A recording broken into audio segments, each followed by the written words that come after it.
સાહેબ આપણને જે કંઈ મળશે ને એ આપણા પ્રારબ્ધનું હશે, અથવા આપણા પુરુષાર્થનું પણ હશે, અથવા તો આપણે જે કંઈ આંટી ઘૂંટી આપણને આવડતી હોય ને એવું કરીને આપણે કંઈક જો ગોઠવી મેળવ્યું એવું પણ હશે.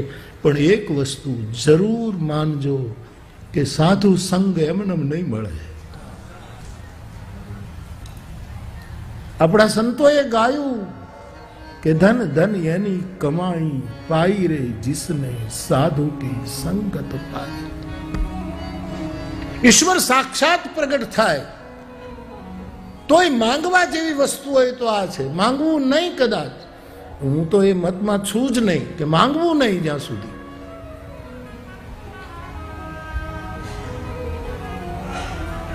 પણ કદાચ ઈશ્વર પ્રસન્ન થઈ જાય ને પ્રગટ થાય તો હે મારા ગામડાના ભાઈ બહેનો, કઈ માંગતા નહીં. માંગવું હોય તો એટલું જ માંગજો કે હે પરમાત્મા, જેને યાદ કરીને તારી આંખોમાં આંસુ આવતા હોય એવા કોઈ સાધુનો ભેટો કરાવી દે. આ સિવાય મારે કઈ ન જોઈએ. આવું શ્રીમદ રાજચંદ્રએ માંગેલું. ગાંધીજીને ગુરુ માનતા કૃપાલુદેવ, કૃપાલુ ભગવાન શ્રીમદ રાજચંદ્ર, એને કહેલું હે પુરાણ પુરુષ,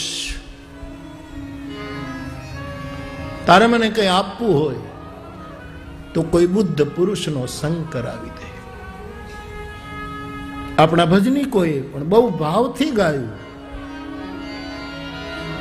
સાધુ કી સંગતિ पाई रे जिसने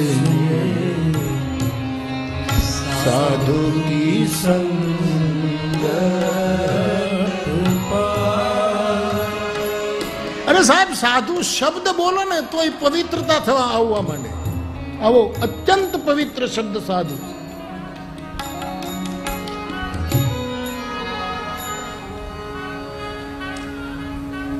तो साधुનો મહિમા બહુ મોટો છે બાપ. મીરાએ કહ્યું, જેણે સાધુની સંગત પ્રાપ્ત કરી છે. બધાએ સાધુ સંગનો મહિમા ગાયો છે બાપ.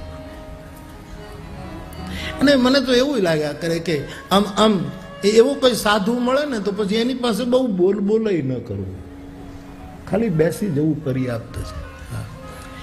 ગરમી લાગતી હોય ને એસી ફિટ કરાવ્યું હોય તો ઓરડામાં સાના મના બેસાય. આ કઈ કંપનીનું ટીવી છે ને કેટલા એસી મશીન છે ને કેટલા ટનનું છે ને કેટલો પાવર બળે ને એમાં કેટલું ટાઢોડું થાય ને આવું બધું વિચારે એની શીતળતા લઈ લેવાય. આપણે તો વ્યાખ્યાઓમાં તૂટી ગયા યાર.